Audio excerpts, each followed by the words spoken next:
Hi viewers, welcome to our channel. ప్రస్తుతం మనతో పాటు దాము బాలాజీ గారు సీనియర్ జర్నలిస్ట్ ఉన్నారు. వారితో ఒకసారి మాట్లాడదాం. సార్ నమస్కారం. సార్ హీరో అల్లు అర్జున్ గారి పైన సీఎం రేవంత్ రెడ్డి గారు కోపంగా ఉన్నట్టుగా వార్తలు అయితే వస్తున్నాయి సార్. అంటే రేవంత్ రెడ్డి గారు ఒక పార్టీ ఏర్పాటు చేశారు, దానికి అల్లు అర్జున్ గారిని కూడా ఇన్వైట్ చేశారు. కాకపోతే అల్లు అర్జున్ రాలేదు అని చెప్పేసి చెప్తున్నారు. సో దీని పట్లనే ఆయన అల్లు అర్జున్ గారి పైన కోపంగా ఉన్నట్టుగా తెలుస్తుంది. సో మరి ఏం జరుగుతుంది? అల్లు అర్జున్ గారికి మన రేవంత్ రెడ్డి గారికి మధ్య మళ్ళీ విభేదాలు వచ్చే ఛాన్సెస్ ఏమన్నా కనిపిస్తున్నాయా?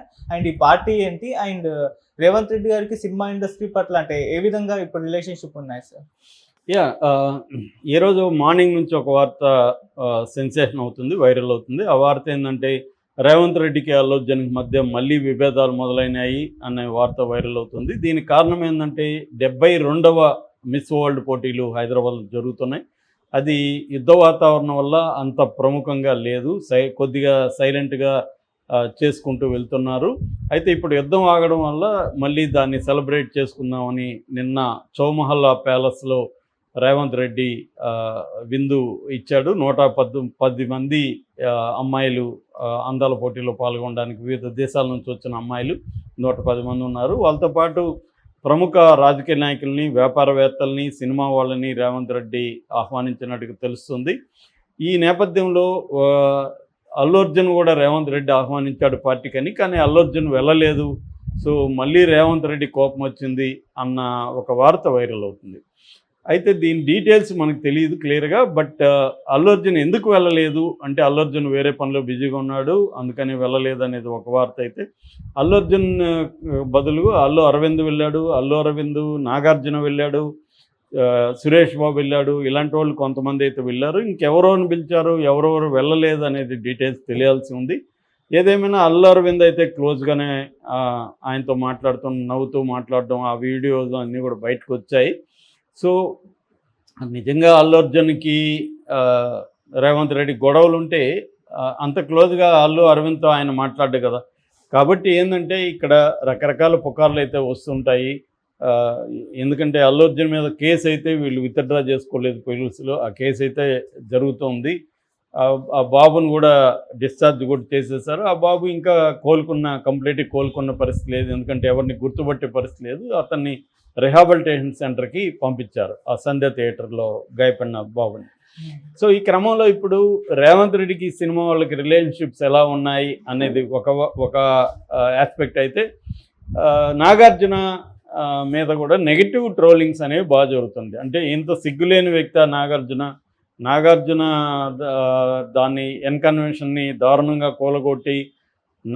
కూలగొట్టారు ఒకటి. రెండోది నాగార్జున ఫ్యామిలీ మీద, సమంతని ఆయన కేటీఆర్ పిలిచాడని, పంపిమన్నాడని, సమంతని పంపించడానికి కేటీఆర్కి వీళ్ళు రెడీ అయిపోయి సమంతకి చెప్పారని, సమంత అందుకోసం విడాకులు ఇచ్చిందని డైరెక్ట్గా కొండా సురేఖ మంత్రి చెప్తే, అలాంటి కాంగ్రెస్ ప్రభుత్వం మీద పోరాడాల్సిన నాగార్జున సరెండర్ అయిపోయి ఆయనకి సెలవు కప్పడంతో పాటు ఆయన పార్టీకి వెళ్ళి ఆయనతో కూర్చొని మాట్లాడుతున్నాడు. నాగార్జునకి ఏమీ రోషం లేదా, ఎంత దిగజారిపోయాడా. ఒకప్పుడు వాళ్ళ నాన్న ఎన్టీ రామారావుని ధిక్కరించిన వ్యక్తి, ఎన్టీ రామారావుని ధిక్కరించి ఆయనతో చాలా కాలం మాట్లాడకుండా ఉన్నాడు.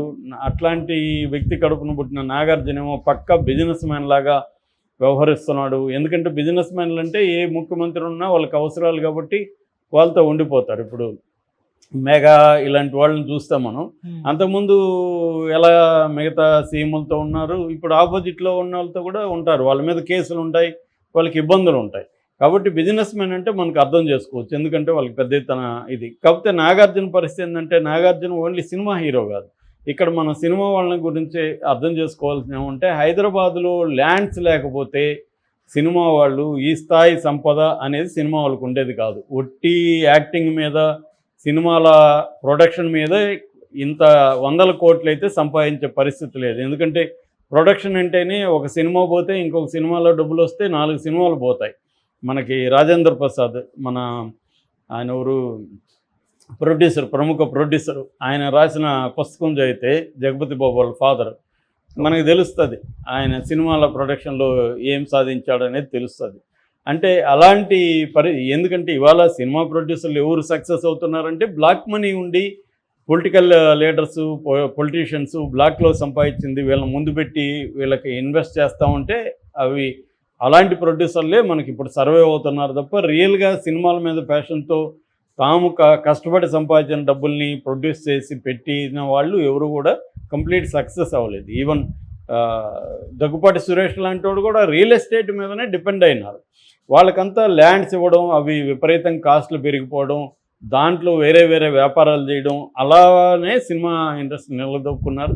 చంద్రబాబుకి సినిమా ఇండస్ట్రీ రిలేషన్షిప్ కూడా ప్రధానంగా రియల్ ఎస్టేట్ రిలేషన్షిప్. అది కమ్మ కులం ఉండొచ్చు, కమ్మ కులంతో పాటు రియల్ ఎస్టేట్. మురళీమోహన్ కానీ వీళ్ళందరూ కూడా చంద్రబాబుకు బినామీ అనే చెప్తారు. సో అలాగా చంద్రబాబు చాలా తన కమ్మ కులంలో ఉన్న వాళ్ళకందరికీ అక్కడ హైటెక్ సిటీ డెవలప్ కాకముందే హింట్ ఇచ్చేయడం వల్ల వీళ్ళు అక్కడ 100 ఎకరాలు కొనేసుకున్నారు.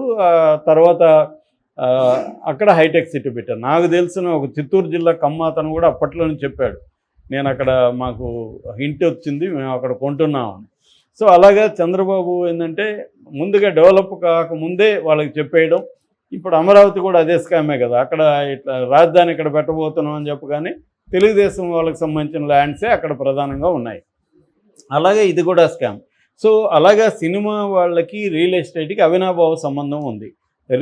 ఇది రేవంత్ రెడ్డి క్లియర్గా తెలుసు, ఎందుకంటే అతను కూడా రియల్ ఎస్టేట్ నుంచి వచ్చిన వ్యక్తే కాబట్టి. అందుకని అతను ఏంటంటే తను సీఎం అయినాక సినిమా ఇండస్ట్రీ తనల్ని కేర్ చేయలేదన్నది రేవంత్ రెడ్డికి ఉన్న కోపం. అది నిజం కూడా, ఎందుకంటే ఆయన రేవంత్ రెడ్డి రియల్ ఎస్టేటు వీళ్ళతో బచ్చేలాగా తిరుగుతూ ఉండొచ్చు. జూనియర్ ఎన్టీఆర్ వెనక ఉన్న ఫోటోలు అవన్నీ బయటికి తీస్తూ ఉంటారు అప్పుడప్పుడు. అప్పట్లో అది వాస్తవమే కావచ్చు, కానీ ఇప్పుడు పొజిషన్ ఏంటి, ఆయన ముఖ్యమంత్రి హోదాకి ఇంపార్టెన్స్ ఇచ్చి ఆయన పట్టించుకోవాలి, కానీ సినిమా ఇండస్ట్రీ పట్టించుకోలేదు. సినిమా ఇండస్ట్రీ కూడా ఏంటంటే ఒక చంద్రబాబుతో తప్ప ఇంకెవరితో కూడా ఏ సీఎంను కూడా వాళ్ళు పెద్ద క్యార్ చేసింది కనబడాలి. హైదరాబాద్లో కొంత భయం ఉంటుంది కాబట్టి బీఆర్ఎస్తో క్లోజ్గా ఉన్నారు, అక్కడ జగన్ని పట్టించుకోలేదు. అందుకని జగన్ వీళ్ళకి జలకివ్వడానికి కొన్ని చర్యలు తీసుకున్నాడు. ఇక్కడ రేవంత్ రెడ్డి కూడా అంతే, రేవంత్ రెడ్డిని పట్టించుకోలేదు. గద్దర్ అవార్డులకు పిలిపించినా ఎవరు పట్టించుకోలేదు. తర్వాత మన డ్రగ్స్ విషయానికి సంబంధించి దాన్ని యాంటీ డ్రగ్ క్యాంపెయిన్లో పాల్గొనమన్నా ఎవరు పట్టించుకోలేదు. సో అట్లాగే తనని ఎక్కడ వచ్చి కలవడం కానీ పుష్పగుచ్చాలు ఇవ్వడం కానీ ఇవేమీ పెద్దగా చేయలేదు. రెండవది అల్లు అర్జున్ లాంటి వాడు పేరు మర్చిపోయాడు ఓపెన్గా, అది విపరీతంగా ప్రచారంలోకి వచ్చేసింది.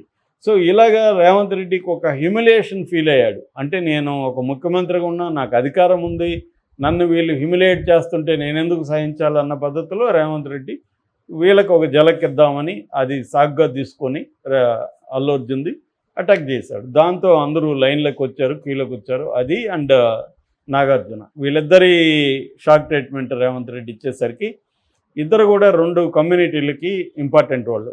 నాగార్జున ఏమో కమ్మ కమ్యూనిటీకి, అల్లు అర్జున్ ఏమో కాపు కమ్యూనిటీ. నిజానికి 2 పవర్ఫుల్. ఆంధ్రప్రదేశ్లో చూస్తే కమ్మ కాపు కాంబినేషన్లోనే ప్రభుత్వం ఉంది, కమ్మ ముఖ్యమంత్రి, కాపు డిప్యూటీ సీఎం.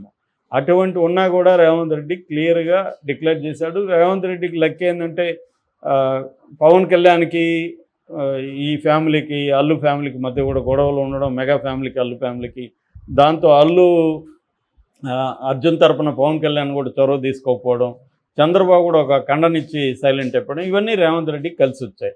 అలాగే రేవంత్ రెడ్డి లొంగ తీసుకోగలిగాడు సినిమా ఇండస్ట్రీని. సో ఇది అందరూ చేస్తారు, జగన్ చేశాడు, అంతకుముందు జయలలిత కూడా చేయలేదు. జయలలిత కమల్ హాసన్ ఎంత ఇబ్బంది పెట్టిందో మనం చూసాం. కమల్ హాసన్ నేను ఈ దేశం వదిలే వెళ్ళిపోతాను అనే స్థాయిలో కమల్ హాసన్ని జయలలిత కూడా ఇబ్బంది పెట్టింది. అంటే సినిమా ఇండస్ట్రీ వర్సెస్ పొలిటికల్ అనేది ఒక అవినాభావ సంబంధంలో ఉండే లింక్, ప్లస్ రియల్ ఎస్టేట్ వ్యాపారం. సో ఇవాళ సినిమా వాళ్ళందరూ ప్యూర్ సినిమా వాళ్ళు కాదు, వీళ్ళందరూ వెనక రియల్ ఎస్టేట్ వ్యవహారం ఉంది. చాలామంది సినిమా ప్రొడ్యూసర్లు రియల్ ఎస్టేట్ వాళ్ళే. రియల్ ఎస్టేట్ లేని సినిమా ఇండస్ట్రీ అనేది లేదు అసలు. సో నాగార్జున కూడా ఒక బిజినెస్ మ్యాన్, అతనిది కూడా మేజర్ బిజినెస్ అంతా కూడా రియల్ ఎస్టేట్. జగన్తో అతనికి లింకులు కానీ, అతను ఏంటంటే ముందు నుంచి కూడా నాగార్జున వాళ్ళ నాన్న కంటే కూడా తెలివైనవాడు, అతను వ్యాపారస్తుడుగానే సక్సెస్ అయ్యాడు నిజానికి హీరో కంటే కూడా.